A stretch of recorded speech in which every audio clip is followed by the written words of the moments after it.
Yo, what is up? You have found We Like the Blazers. And finally, after I don't know how long it's been, I am joined with one Mr. Brandon Goldner. Brandon, how you doing? Long time no see, buddy. I'm just running to catch up to the mic, man. It's so good to see you. Yeah, it's been a bit. How are you? Let's start there. Oh, I am dead tired, exhausted. This job site is just absolutely kicking my butt. I'm not gonna lie, I'm gonna lean on. Just treat me as you will tell me the news and I will give you my reaction, because I have been so busy and so half checked out of things that have happened. I didn't even realize that Media Day had already occurred. The only reason that I had realized it is because I happened to be scrolling through my phone and I was like, oh, FanFest is this weekend. I should grab my tickets for that. So I will be there for that. But that was then when I clicked on the link and there was an ad in there for a Media Day recap. And I was like, wait, what? Who? When? Huh? Yes, Ryan, Media Day has in fact happened. I love it. And that's what we do for each other, right? We're paisanos. We're brothers here, man. If I have a day where I'm feeling a little down, you'll lift me up and I'll lift you right back. Yeah. I mean, real quick. Hold on. I want to blow through some tiny nuggets real quick. Okay. So since we've recorded last, Woj has retired. Yeah, how do you feel about that? I feel like Zach Lowe has been fired. I would have thought when Woj retired that Zach Lowe would be the next step right in. And then the Zach Lowe firing thing sucks, man. That sucks. Woj, I get it, because that is a lifestyle. You have. I mean, again, there was that story of amazingly, him is only 24 years old and he looks like that. That's what the stress does to you. It's amazing, and so the crappy part is that I'm kind of anti-Shams just because of his ties in with gambling and whatnot. And so it kind of gives me a little bit of an icky taste, but we'll see. I guess ESPN is floating out the idea Shams over here. ESPN is floating the idea of, just giving Adam Schefter, their NBA or NFL insider, just a tiny pay bump and having him be the ultimate insider. I don't know. It's rough. It's going to be weird seeing breaking news and not having it be called a Woj bomb. We're just going to have to go with sham wows and whatever. I mean, there's got to be Shefty is, but I mean, I feel like ESPN has to replace him, or at least pretend to at some point, but maybe they don't. And Zach Lowe, man, it just sucks. I hate how, ESPN has been eroding for a long time. Not trying to get up on my soapbox. You said these were just nuggets, so I want to respect the time. I just think that it sucks. Zach Lowe is a good person. He has done a lot to platform and lift up other people who don't have as powerful and far-reaching of a voice as he does. And he's really good at what he does. He's a great analyst. He's got a great voice. I've fallen asleep listening to him many a night, Ryan. I was kind of shocked. I don't know if I should have been or not. I was shocked when when they had said the number of numbers in his salary. I was like, wow, he was making that much. Worth it. And so now what? Now they're paying people like, Kendrick Perkins and people say Stephen A. Smith. Stephen A. Smith at least was a reporter and knows that he's putting on an act. There are people who used to play in the NBA who are now, I guess I already said his name, but I don't like it, Ryan. I don't like it. Okay. Anyway, that sucks. Do you have any other nuggets? What are the nuggets? I have one nugget. What else did we miss? What's the little nugget you got? It's a selfish nugget. Oh, okay. Go ahead. It's a selfie nugget. Take your nugget.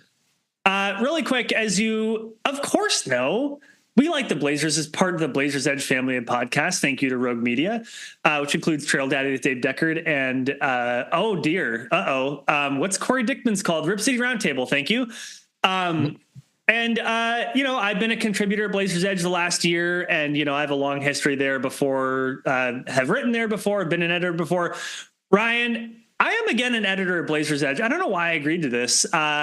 But it's pretty cool. So I will be on deck at least a couple days a week, making sure that the sausage gets made on blazersedge.com. It's an exciting year to do it, not just because it's, I think, the least depressing year in Blazers recent history. In my view, we're removed from the Dame might leave era.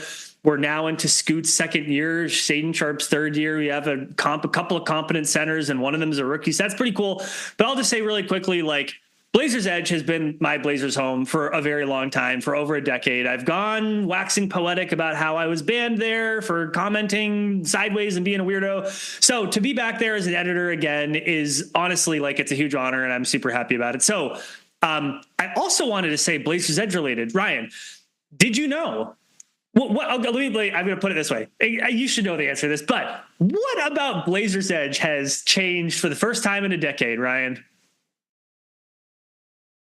Am I supposed to actually know this? Because no, I'm drawing a blank now.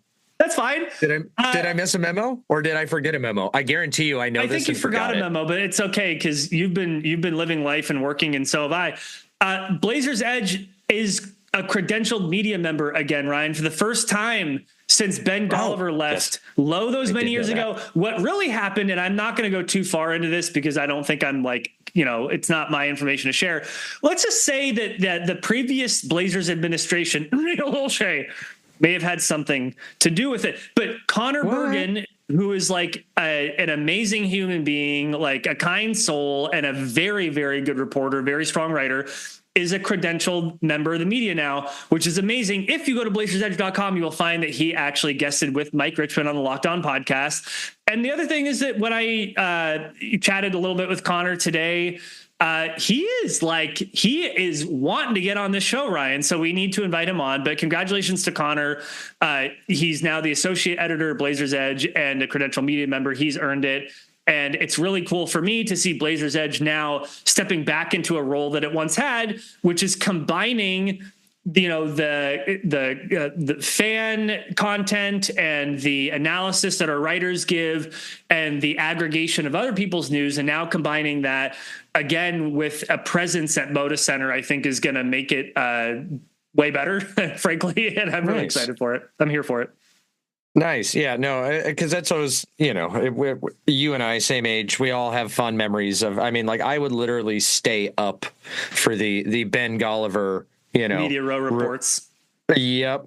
And all those. And so those kind of things were fun days where it's, half an hour after a game, Dave's got his recap up from, his fan perspective kind of thing. And then you can kind of mesh that immediately afterwards with, Golliver's take. So it'll be nice that, especially now with all those, new talent, new writers and everything coming in to kind of be able to piece some of that together and go the OG Blazers Edge style. New talent, new writers, Ryan? Perhaps a nugget for another day. But at any rate, no, it's cool. And I appreciate what you just said, which is like, it's cool to have the instant recap and you get a lot of discussion. And, but then a little bit later, if you stay up long enough and on the East Coast, it's going to be tough.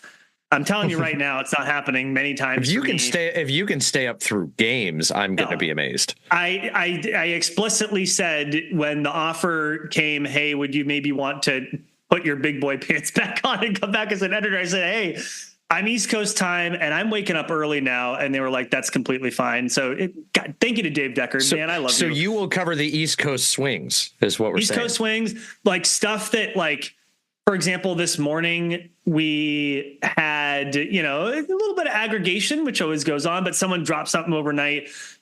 Carrie Eggers had a little column about Chauncey Billups being on the hot seat and Portland not being ready to win. Not a particularly hot take, but, I was able to write that up and it was ready to go early Pacific time. And I had my coffee, gone to the gym and was getting ready to go to work. So it was great. All to say, Ryan, it has been a while since we've recorded. Much has happened. However, we do want to respect everyone's time, which is a phrase I find myself saying more and more now that I'm back in the swing of a 9 to 5 of people who work in an office, respecting your time. Oh, Ryan, I'm going to give you your time back. I'm going to give you your time. Here's 3 minutes. Our meeting's ending 3 minutes early. I'm going to give you your time back. Let's talk a little bit about the media day that you missed. All right. One of the things that I found interesting from Media Day was that there was no bullshit from the Blazers front office. There was no Neil Olshey's coming to tell you how great this team's going to be. There was a lot of hey, we're not ready to win. We're not there yet. It's development year. trying to find how the pieces fit together. Do you appreciate, Ryan, that we have a front office that is actually willing to tell us the truth? Does that matter to you as a fan? Yes, but it doesn't mean I'm going to buy any of the truth they're selling on media day. Media days are always fun because it is your first day of school. You're wearing your best outfit. You're putting your best foot forward. And 9 times out of 10, you can turn around at the end of the season and go back to a media day thing and be like, wow, they polished the hell out of that turd to sell us on it. So in this regard, I am happy that a lot of it came off as tempering expectations. There was not a lot of trying to build so many of these young pieces up or like try to say that, this roster, we feel it can overachieve. There was a lot of, them just saying they're looking for clarity on things. And so it's great that they're also looking for the same crap that we are as fans to get clarity on what we're going to do with 9,000 guards and, how we're going to play, 2 centers and stuff like that. So I like it. I appreciate it. That and any press conference that is not held by Neil O'Shea from now until the end of time will forever be a win. So totally fair. Yeah. And I mean, yeah, to your point, like looking in retrospect about the comments made today, yeah, some of them are not going to age particularly well, but that's part of the job, right? I mean, I appreciated it. Like it's not, I think it's hard to do PR for any organization, and it's especially hard. Sports is very, very, very, very visible. And so there is some amount of like, hey, everything's great, guys. Buy your tickets and season ticket holders. But yeah, I mean, I don't know. So I appreciate the honesty. There was some interesting comments from Scoot Henderson about food. I'm going to leave that part aside. But I did think it was interesting, one particular answer that he had, and I think it was actually a question that Kerry Eggers himself asked, which was if it was important to Scoot Henderson that he be a starter. And the aggregation that I have seen about his response was, I'm just going to control what I can control. And if you didn't watch the video, Ryan, which I don't think you have, you would get away with thinking that Scoot Henderson gave this diplomatic answer, and that was that. However, when you watch the video, there's a different story to be told. Right after the question is asked, Scoot, at the end of the question is, do you think that you're going to be a starter this year? And how important is that to you? And he starts by going, the way it is it's I can only just control what I can control. Like he was about to answer the question and then he caught himself. So this says two things. Media training paying off. That's one of them. Exactly. Right. Like that's the way you're supposed to do it. You catch yourself. The other thing is that Scoot Henderson isn't quite ready for prime time, which is a bummer. We didn't see him play in summer league. I thought that was a strange choice. I mean, he did have his strongest part of the season in his last 20-ish games where he was shooting just below league average from 3 on 6 attempts. I'm pulling that from my brain. So if that's wrong, you can fact check me. Sorry about that. But he was playing better to end the year, and then he doesn't play summer league. And then he comes in and he's like, I don't know if I'm going to, I didn't say this, but like, we don't know if he's going to be a starter or not. Brian, does it concern you that Scoot Henderson, the player that we used our number 3 pick on, who is going to be a franchise point guard, may not be a starter in year 2? Does that give you any of the heebie-jeebies? Yeah, it concerns me. It concerned me. It concerned me last year when he went through phases where he wasn't going to be a starter. I would say my concern isn't so much of in the terms of that, his skill level's not there yet. My concern would come in, there is one goal for the season and one goal only, and that is capture the flag. What better way to get Scoot Henderson reps as a starter to get him to where he possibly needs to be is by helping us lose. Let's go. I'm not going to say it that way, but yes, that's what you were. Come on, that's where you're going with that. What better way than to just say, okay, go out there, let's learn, let's see. You can pick up better game tape and better things, better film and tendencies and whatnot when he's out there going against the starting unit than if he's going against backups per se. I know rotations are fluid, blah blah blah, but just set him out there. And worst case scenario, he picks it up real quick. He maintains the pace that he ended the season with, and he does better than expected. I'm sure that he knows what the effing goal of the season is. If he's too good, then just rotate somebody else through. Yeah. Deal with the fallout then of like, oh, well, why is now Scoot on the bench? Just be like, I don't know, back strain, out 2 weeks, comes back. Oh, we're working him back in. Look, I'm gonna leave the Scoot being a starter thing aside. No, I'm not. Really quick. I think he should. I think he should be starting. He's not their best point guard, but he should be starting. Like, yeah, it's a little worrisome that he's not going to be starting. Like the only reason I could see is if they're shopping Simons and they want him to get more of those minutes. Actually, thank you for that's actually a good point. And it's the same thing for Robert Williams, who we'll talk about in a second, but the impetus for the Blazers to play people in order to trade them, that drive or that desire will be fully at odds with developing people on the team. And so we have to be prepared for that. Yeah, I mean, Sharp, he should be playing a starting two. So I could see it where they're like, we need Sharp to get those minutes, get that spot.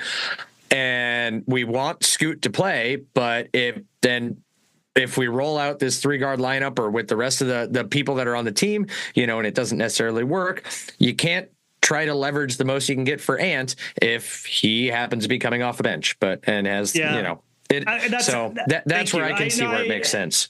This is why you're on the show. Like, yeah, that's a really good point. And that's true. No, and you're right. I hadn't thought about that. So, all right. Well, what I was going to say about Cooper Flagg was it doesn't matter if the Blazers win one game next year. I need people to really remember the way the lottery odds go. The Blazers will almost certainly not be picking number one next year, no matter what they do. Whether they're third worst, fourth worst, fifth worst, sixth worst, seventh worst, it's probably, Ryan, not going to be them.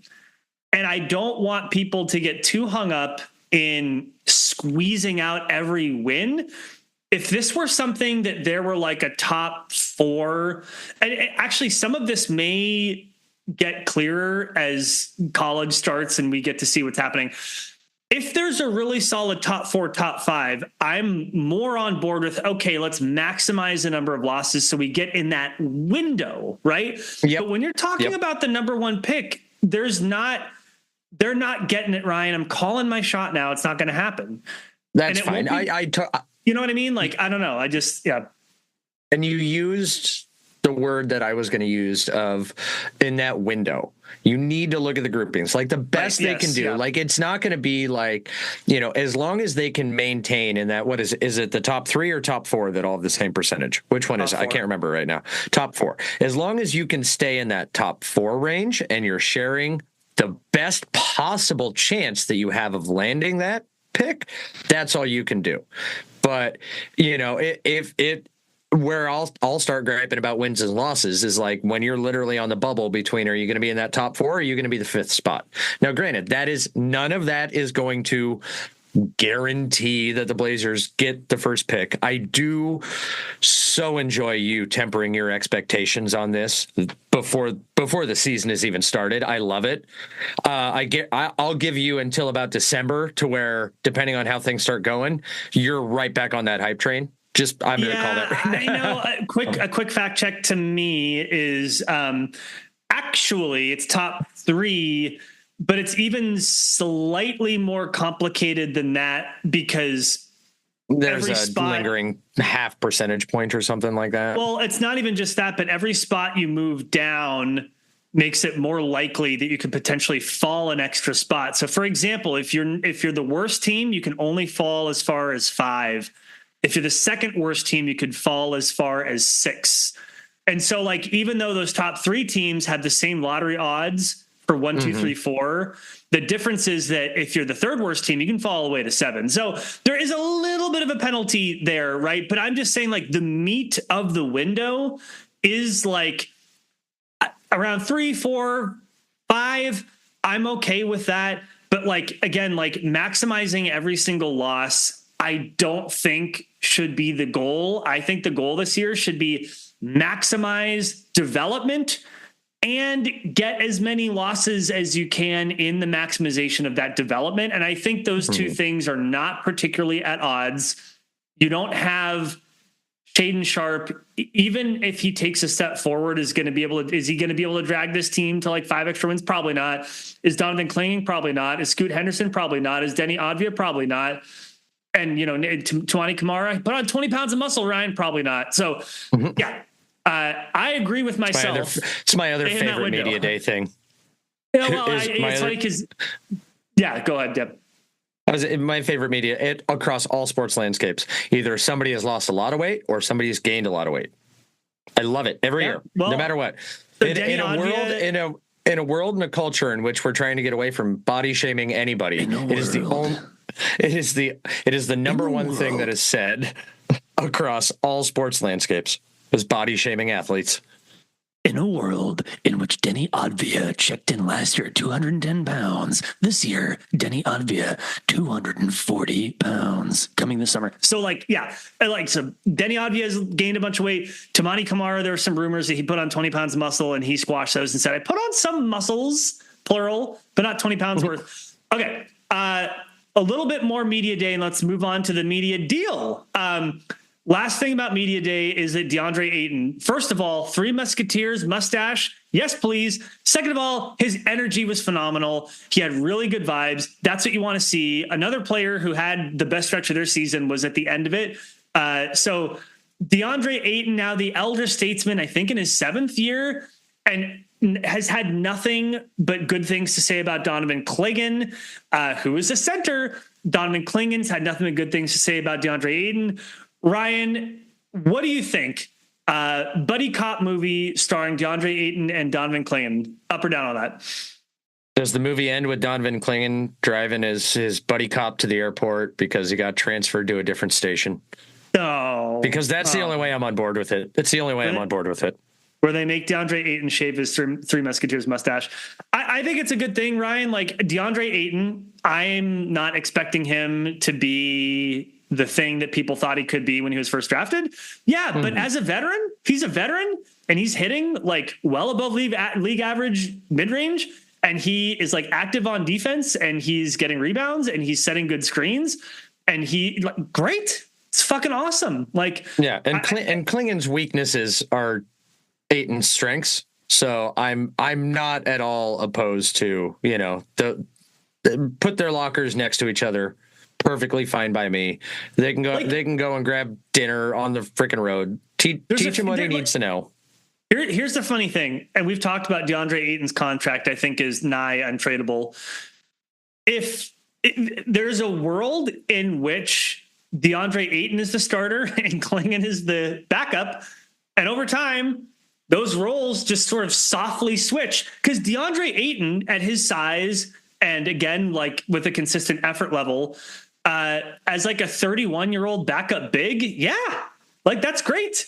I'm not calling him Tyson Chandler, but I'm just saying like that frame of body and that level of not defensive prowess, but like relatively mobile, obviously much more skilled offensively, much less skilled defensively. I could see it, Ryan. I could see the Blazers making their championship run with DeAndre Ayton coming off the bench. I could see DeAndre Ayton going down Broadway, holding up that Larry O.B. Bring it, baby. As long as that's totally going to be dependent upon what he asks for his next contract. As long as he is also of the mindset that he is not going to get paid again, that this was his big one. But he got paid already, right? I don't think he's going to ask for that. I mean, does anybody, get some money and be like, you know what? I could use less. No, but also like he's not hurting. And I also think that he understands his station in the NBA and he should feel confident and feel good about where he is right now. Okay. Do we know if he bought a snowmobile yet? We don't just know. In case. I don't know if he bought any de-icer. I don't know if he has maybe did the Sim City thing where you can change the elevation and just lowered his house a little bit. We have like 10 minutes left before Zoom kicks us off. Ryan, let's talk really quickly. The new media deal. The Blazers have dumped Toot Sports. You know more about this stuff than I do, / you are more savvy about it. I would like to hear your opinion, and I'd like I would like it right now. What do you? Well, first, do you know the details of the new deal? Is something that's yes, maybe I do. Okay, I know details-ish, but first one, pour one out for Fox 12 because I think absolutely everybody and their brother thought that it was going to be on Fox. The sense locally forever has been that there would be an over-the-air streaming deal. I selfishly very much do love the fact that they are going to carry every single game that is not nationally broadcast in a season in which the Blazers only have one nationally broadcast game, which is against Damian Lillard and the Bucks. Yeah, very appropriate. But there seems to be there's a little blowback in the beginning because it's weird. So I don't know if you've ever operated via over-the-air cable antenna as of late. I do.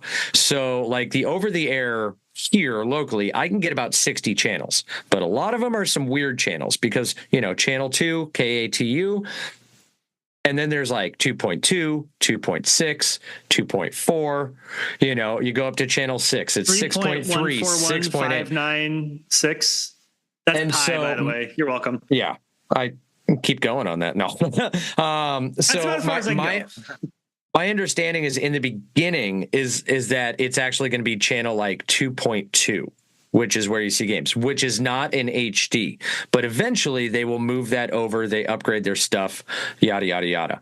I can't imagine that they're going to keep it on a not the just flat out 0.2, but if they and not move it over to just the regular standard channel 2, but my understanding is that if they don't and it stays on that specialty channel, that they are in the process of converting that to an HD broadcast. Also, if you have YouTube TV, these same offbeat stations are completely accessible. So you don't run the risk of that. It is a little harder it is if you actually do have like DirecTV and whatnot, an actual satellite box. They don't always have the specialty channels, but that is where then their the Blazers streaming option comes in, which is a lot better. God bless the return of Blazer Vision. It sounds a lot better. The pricing, $120, I believe, for a season. That is not bad. This is what we've been asking the original Blazer Vision. Do you know how much it cost to get a season? No. $120. Wow, this is like the Costco hot dog of streaming options. The price doesn't change. Nope, they are not changing it. So yeah, and then there's like single game Truly options. A modern miracle. We need to make Joe Cronin or Dwayne Hankins president of the United States. He'll get this inflation thing under control. Yeah, and so I believe there's single game purchase options as well, which is nice because like I'm not going to buy the streaming thing. I have antennas on my TVs. I can just tune into it that way. But it's nice to know that I could just be like, hey, $5 to watch this game. If I'm like out of town or on a vacation or something, and want to watch a game, I can just $5 here, rent that, whatever. It is nice to see that they have, I want to say, entered the 21st century, but when we're going to like a local area broadcast channel, that's nice. One detail that I wasn't sure on is that I believe the Blazers stated that they were in the process of copying what Phoenix did in, trying to provide people with antennas. That has been confirmed.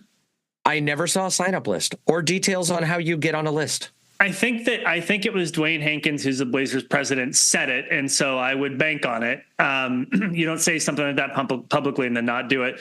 But yeah, I mean, the only gripe I have with all this, and I think you summed it up perfectly, is that the streaming option is not like a DVR type deal where you can like pause and rewind. That's a little rough, to be blunt.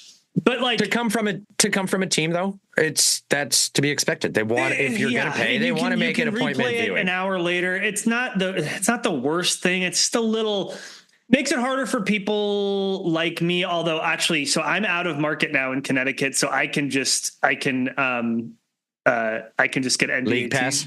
League Pass, thank you. I don't want to say NBA TV. I can get League Pass and I'm fine for now for this season. So we'll see. Maybe that'll improve later.